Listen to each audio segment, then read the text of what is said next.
Eu quero trazer um outro detalhe agora, depois da negativa, agora 4h31, quem nos acompanha pela rádio, aquele rápido intervalo, daqui a pouco espero vocês, nas outras plataformas seguimos. Depois da negativa do ministro Alexandre de Moraes, a defesa de Jair Bolsonaro voltou a entrar com um pedido de prisão domiciliar. Vamos entender os argumentos desta vez com o nosso André Anelli. Conta aí, meu amigo, bem-vindo. Obrigado, Evandro. Muito boa tarde a você e a todos aqui no 3 em 1 da Jovem Pan.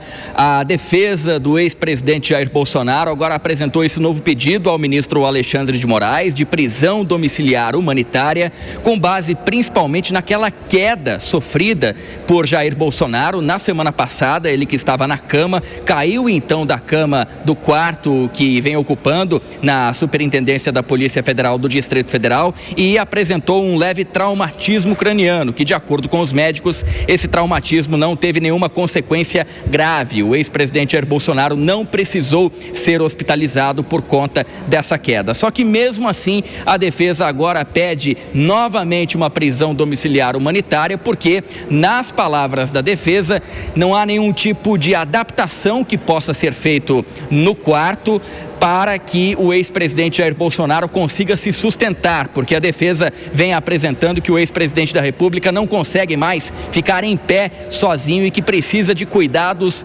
permanentes, principalmente de um acompanhante, de um cuidador, para que não haja o risco de uma nova queda. E nesse sentido, então, citando essa ocorrência e a possibilidade de novas ocorrências, a defesa fez mais uma apresentação de pedido de prisão domiciliar humanitária. O ministro do Supremo Tribunal Federal, Alexandre de Moraes, já havia negado essa concessão desse benefício em outras ocasiões, alegando principalmente que o ex-presidente da República, quando estava em prisão domiciliar, até 22 de novembro do ano passado, tentou justamente então na madrugada do dia 22 para o dia do dia 21 para o dia 22 romper a tornozeleira eletrônica, o equipamento que fazia o monitoramento dele em casa, e a partir de então ele foi transferido para a sede da Superintendência da Polícia Federal, entre outras razões, por risco de fuga. Por outro lado, o que a família também do ex-presidente da República, que é peticionária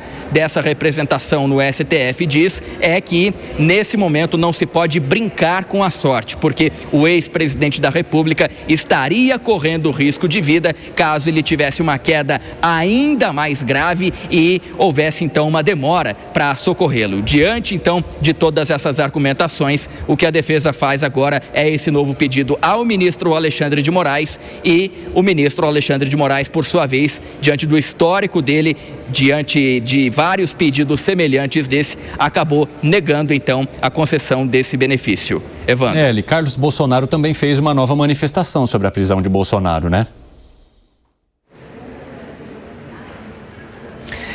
Exatamente isso. O vereador pelo Rio de Janeiro, Carlos Bolsonaro, ele citou questões como humanidade e dignidade para defender então a transferência do pai dele da Superintendência da Polícia Federal para casa aqui no Jardim Botânico, uma área nobre de Brasília, onde ele poderia então cumprir essa pena de mais de 27 anos de prisão. Nas redes sociais, Carlos Bolsonaro disse, abre aspas, fui informado de que o presidente Jair Bolsonaro, atualmente sob custódia do Estado, sabidamente por todos que sofre exposição contínua a ruído enlouquecedor intenso, provocado por um equipamento de ar-condicionado central instalado junto à parede de sua cela, nenhuma custódia, ele continua, autoriza humilhação. Nenhuma medida administrativa pode substituir o dever do Estado de assegurar dignidade, integridade e humanidade, fecha aspas. Portanto, o trecho dessa publicação do vereador Carlos Bolsonaro. Ele faz referência justamente àquilo que já vinha sendo alvo de queixas do ex-presidente da República por meio dos seus advogados, que seria então o barulho do ar-condicionado dentro do quarto. É um quarto especial, é a sala a sala maior ali da Superintendência da Polícia Federal, assim conhecida então, onde outras autoridades já passaram por lá, custodiadas pelo Estado, e essa sala, além de ter ter um ar-condicionado, tem televisão, tem chuveiro elétrico, tem cama com colchão mais confortável do que a média das outras prisões aqui do país, também tem frigobar, enfim, tem uma série de benefícios diferentes dos outros custodiados pelo Estado, mas Jair Bolsonaro vem reclamando especificamente não só do barulho do ar-condicionado, que estaria então fazendo com que o sono dele ficasse ainda mais leve, atrapalhasse o sono dele, o que atrapalha também na recuperação dos problemas de saúde, mas a reclamação em relação ao ar-condicionado também é sobre o posicionamento, porque ele ficaria em cima da cama, mandando ar gelado diretamente na cama, e isso poderia também provocar, por exemplo, um resfriado no ex-presidente da República. Então, são essas queixas que fazem com que não apenas a família, mas a própria defesa acabe alegando que o quarto destinado para Jair Bolsonaro na superintendência da PF é inadequado com o atual estado de saúde dele. Muito obrigado, André Anelli, um ótimo trabalho para você. O Acácio Miranda, você entende que todas as indicações de saúde dadas até agora de Jair Bolsonaro já justificariam o encaminhamento dele para uma prisão domiciliar? Sim, e eu acho que são as justificativas mais plausíveis dentre todos os argumentos utilizados.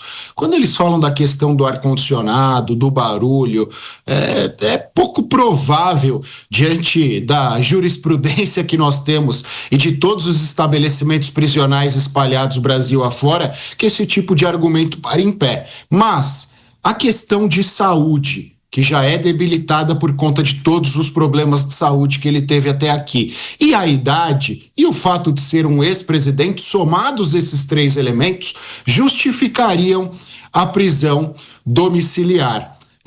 Nós falamos, inclusive, ontem, uma coisa é o argumento jurídico, outra coisa é a narrativa. O argumento jurídico está sendo construído, são protocolados pedidos quase que diariamente, amparados por laudos médicos. Então, há uma tendência, no meu entendimento, que essa prisão domiciliar seja concedida. Mas me parece que essa narrativa política, essa construção de uma vitimização, opera negativamente em relação ao pedido de prisão domiciliar. No fim do dia, um ministro do Supremo ou um juiz de primeira instância são pessoas como nós. Eles estão sujeitos a ficarem irritados, a serem confrontados, e óbvio que isso atrapalha na concessão de uma decisão judicial. Então, acho que se tivesse a defesa de Bolsonaro uma preocupação maior com os argumentos técnicos e pedisse para que os filhos dele parassem de ficar debatendo esse tipo de coisa pequena diariamente, estariam todos mais próximos à prisão domiciliar. Porque eu disse no começo, vou reiterar, o fundamento jurídico é muito cristalino e muito bem desenhado. O Acácio Miranda traz um detalhe interessante, né? Que seria a defesa focar naquilo que de fato traz mais chances do ex-presidente Jair Bolsonaro conseguir uma transição para a prisão domiciliar, que é a saúde.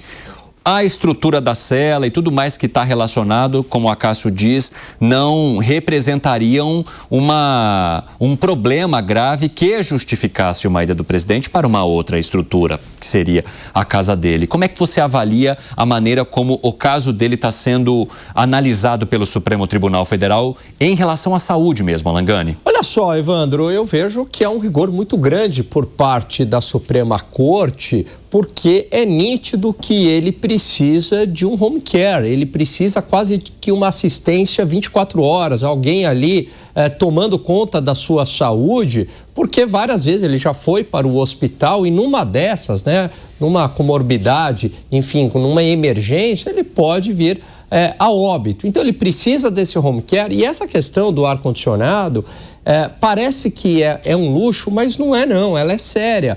Até porque prejudica o sono. E a gente sabe aí que uma série de doenças estão relacionadas à privação de sono. Então, o ruído no ar-condicionado eu vejo também que é uma questão primordial. Agora, tudo isso pode ser resolvido com uma prisão domiciliar. Não vejo por que não, seja do ponto de vista jurídico, seja do ponto de vista humanitário. Fala, Piperno.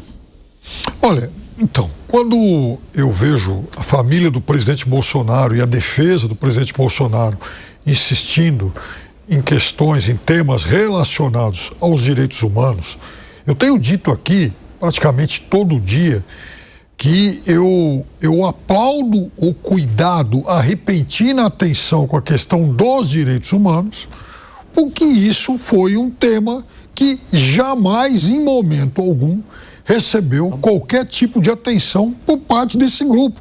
Muito pelo contrário. Por exemplo, o deputado Eduardo Bolsonaro se orgulhava de usar a camiseta do Ustra. O presidente Bolsonaro, eu tenho a foto aqui, ele segurando o livro que o coronel Carlos Brilhante Ustra escreveu. Tá? Então, ele, inclusive, já se confessou um ídolo, um fã, né, desse personagem absolutamente sombrio da história do Brasil. Eu juro para você, Evandro, que eu tento me colocar, quando eu ouço isso, no lugar de familiares, de pessoas que sofreram todos os rigores das torturas que o Estado brasileiro desferiu contra tanta gente. Mas eu, como defensor dos direitos humanos, independentemente de quem seja, de quem seria o beneficiado, eu acho que o Estado brasileiro tem que avaliar. E aí a avaliação é das autoridades médicas responsáveis, das autoridades médicas da Polícia Federal, né, responsáveis pelo atendimento ao presidente Bolsonaro. Se eles disserem, olha, nós temos condições sim de assisti-lo da melhor forma possível, da maneira conveniente, então que fique preso. Se eles se confessarem incompetentes para isso, ou sem as condições materiais hospitalares para isso, aí sim. Mas eu acho que a decisão tem que ser deles e não meramente, né, de laudos, enfim, de pessoas que assessoram a defesa. E mais uma outra coisa. É muito irônico que o pivô dessa situação seja alguém que no auge da Covid zombava dos problemas respiratórios de quem sofria daquele problema.